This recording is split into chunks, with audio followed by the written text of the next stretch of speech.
అందరికీ good evening.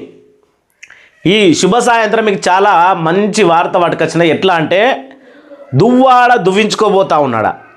ఇప్పుడు ఆంధ్రప్రదేశ్లో ఎక్కడ చూసినా కానీ ప్రశ్నారావణ్ను అక్రమంగా అరెస్ట్ చేసిరని ఒక బ్యాచ్ మాత్రం మాట్లాడుతూ ఉంది.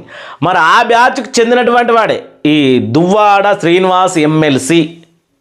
దువ్వాడ ఇంకా ఇలా రెండో భార్య ఉంటుంది. ఆమె పేరు కూడా మనము ఆడవాళ్ళను దాని ఏమంటారు అసభ్యకరంగా మనం మాట్లాడం. కానీ దువ్వాడ శ్రీనివాస్ వాళ్ళ భార్య కూడా కొంచెం ఓవర్గానే రియాక్ట్ అవుతూ ఉంది.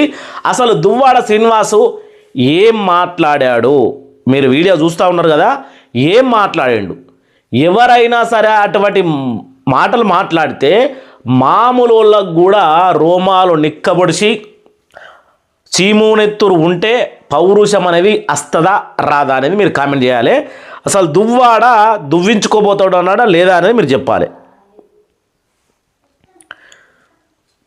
ఈశ్వరుడు దేవుడు నోరిచ్చింది కదా అని ఎట్లా పడితే అట్లా మాట్లాడితే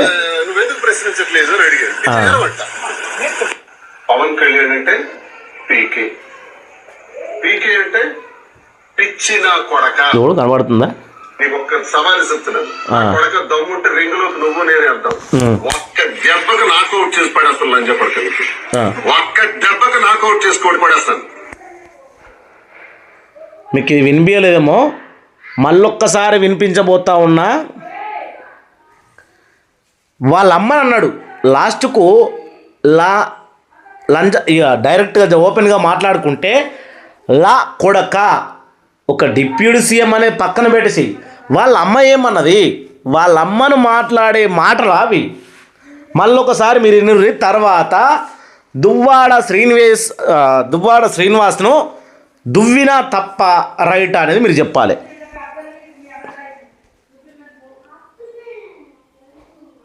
అంటే ప్రతి ఒక్కరు ఎవరైనా సరే ఈరోజు నేనైనా ఆ పరిస్థితుల్లో ఉన్న ఎవరికైనా కోపం వస్తుంది.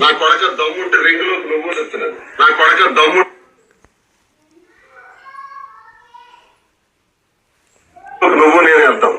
ఒక్క పిచ్చిన కొడక నీకు ఒక్క సవాలు చెప్తున్నాను. నా కొడక దమ్ముంటే రింగులోకి నువ్వు నేనే అంటావు. ఒక్క దెబ్బకు నాకౌట్ చేసి పడేస్తాను. లంచ పడకలకి ఒక్క దెబ్బకు నాకౌట్ చేసుకోటి పడేస్తాను. విన్నారు కదా. ఇప్పుడు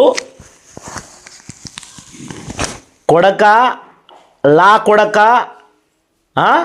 రింగులోకి పోదామా ఇంకా దేంట్లోకి పోదామా ఇవన్నీ మాట్లాడినటువంటి ఈ దువ్వాడ శ్రీనివాసరావు ఫ్రమ్ ఎమ్మెల్సీ మళ్ళీ ఏం మాట్లాడుతూ ఉన్నాడంటే ఈ వాళ్ళ అమ్మని తిట్టిన దానికి పవన్ కళ్యాణ్ మీద కేసు పెట్టింది వేరేటోళ్ళు. ఇక మళ్ళీ ఏమంటా ఉన్నాడు సార్, ఇది కూడా మీరు ఎన్నూరు ఒకసారి.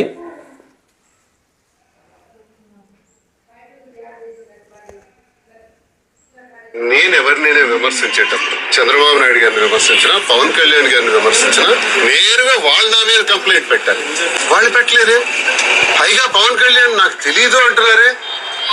వాళ్ళు పెట్టనప్పుడు తెలియనప్పుడు మరి కంప్లైంట్ ఇచ్చిన వ్యక్తి ఎవరు? ఎంపీటీసీ స్థాయి ఎవరు? అతనెవరో నాకు తెలియదు. ఒక ఎంపీటీసీ స్థాయి వ్యక్తి కంప్లైంట్ ఇస్తే ఇంతగా విచారించొచ్చా? దేశంలో మరే కేసులు లేనట్టు ఇది కక్ష సాధింపు చర్య. ఇది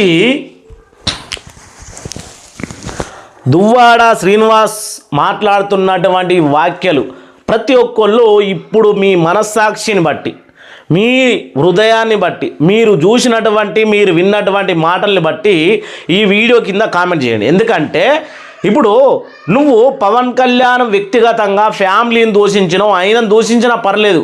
నువ్వు బరిలోకి రా, కుత్తిపడదామను, గుద్దుకుందామను, ఓకే. లా కొడక అని ఇంకా బ్యాడ్